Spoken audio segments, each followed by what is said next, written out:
నమస్తే welcome to cinema review. So ఇవాళ video వచ్చేసరికి అయితే విద్యా వాసుల అహం మూవీకి సంబంధించిన రివ్యూ తీసుకొచ్చిన బై. సో ఈ మూవీ డైరెక్ట్గా ఆహాల ఓటీటీలో రిలీజ్ అయిపోయింది అన్నమాట బై. ఒకవేళ మీరు చెక్ చేసుకోవాలంటే ఆహాల అవైలబుల్ ఉంది, వెళ్ళి చెక్ చేసుకోవచ్చు.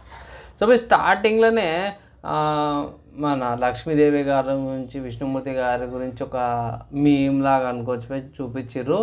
సో స్టార్టింగ్లోనే దగ్గర 2 పాయింట్స్ ఎగిరిపోయినాయి బై నాకైతే. అండ్ ఎండింగ్లో కూడా ఒక ½ పాయింట్ అక్కడ కూడా ఎండింగ్ ఎగిరిపోయింది అనమాట.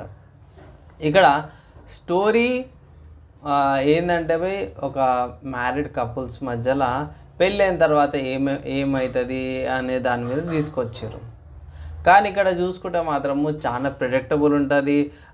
ఎన్విరాన్మెంట్ కానీ అట్మాస్ఫియర్ కానీ కూడా ఎక్కువ ఎక్స్ప్లోర్ చేయలేదు. లిమిటెడ్ క్యారెక్టర్స్తో పాటు, లిమిటెడ్ లొకేషన్స్తో పాటు, లిమిటెడ్ పర్సన్స్తోనే చూపించారు. సో ఇక్కడ వీళ్ళకి వచ్చిన గొడవల్లో ఏడొస్తుంది అంటే పోయి పైసల కాడ గొడవ వస్తుంది. అండ్ ఆల్సో మనకి శాలరీ కాడ మేలు ఇంట్లో కూర్చుంటే ఆడమోయి కష్టపడి పని చేస్తున్నట్టయితే చూపించారు అన్నమాట. మోస్ట్ కేసెస్లో అయితే ఇట్లా జరగదు. ఐ థింక్ మా ఫ్యామిలీలో ఉన్నారు పోయి, మా మదర్ కూడా అదే పని చేస్తుంది. మా అన్న ఎవరైతే ఉన్నారో తాగబోతే ఇంట్లో కూర్చొని ఉంటాడు అనుకోవచ్చు. సో రేర్ సిచ్యువేషన్స్ ఉంటాయి, అందరి ఫ్యామిలీస్ అట్లా ఉండకపోవచ్చు. కానీ ఇక్కడ దరిద్రం ఏంటంటే హిందూ దేవుళ్ళని తీసుకొచ్చారు. అసలు వాళ్ళని ఇంక్లూడ్ చేయకపోయినా కూడా పర్లేదు బై.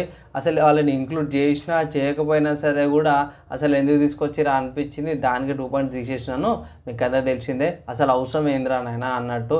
అంటే వేరే వాళ్ళని అయితే పట్టించుకోరు, హిందువులు మాత్రం టార్గెట్ చేస్తున్నట్టు అయితే నాకైతే డిసప్పాయింట్మెంట్ అనిపించింది అనమాట.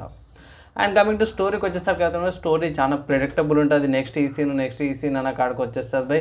కొన్ని అక్కడక్కడ సర్ప్రైజింగ్ మూమెంట్స్ ఉంటాయి బై, అవి జర బాగా అనిపించినాయి. ఆ కపుల్స్ మధ్యలో ఇండివిజువల్ కానీ, రిలేషన్షిప్ బాండింగ్ కానీ అవి బాగున్నాయి, అవి మాత్రం చెప్పుకోవచ్చు. కానీ ఎంజాయబుల్ అన్న అంటే బై 1 టైం వాచబుల్ అనమాట. అండ్ ఇంకొక దరిద్రం ఏంటంటే ఎండింగ్కి వచ్చేసరికి అక్కడ కూడా మళ్ళా విష్ణుమూర్తి లక్ష్మీదేవి కాలు నొక్కుతున్నట్టు ట్విస్ట్ చేసి చూపించేసారు అన్నమాట. సో ఇది చాలా మిస్లీడింగ్ అనుకోవచ్చు బై.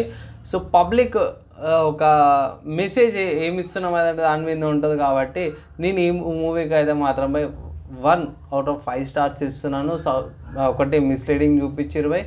అండ్ అన్కండిషనల్గా అవసరం లేని చోట కూడా హిందూ గాడ్స్ని యూజ్ చేసినందుకు, ప్రొటెక్ట్ చేసినందుకు. అండ్ ఫైనల్గా చూసుకుంటే మాత్రము స్టోరీ చాలా ప్రిడిక్టబుల్ ఉంది. సో నెక్స్ట్ ఈ సీన్ అని దానివల్ల 1 out of 5 స్టార్స్ అయితే ఇస్తున్నా. ఒక మాటలో చెప్పానంటే ఒకసారి చూడొచ్చు పోయి, సింపుల్గా ఒకసారి చూసి పక్కకు పెట్టేయచ్చు. అంతగా పెద్దగా మెసేజ్ వచ్చినట్టు పెద్దగా ఏం అనిపించదు మీకు అయినా సరే. ఒకసారి చూసే చూడండి, లేకపోతే లేదన్న కాడికైతే తీసుకొస్తుంది మీకు. సో ఇది నా రివ్యూ, నా ఒపీనియన్ అనమాట. మీరేమనుకుంటారు, మీ ఒపీనియన్ కింద కామెంట్ చేయండి. ఈ వీడియోకి అయితే నెక్స్ట్ వేళ కలుసుకుందాం.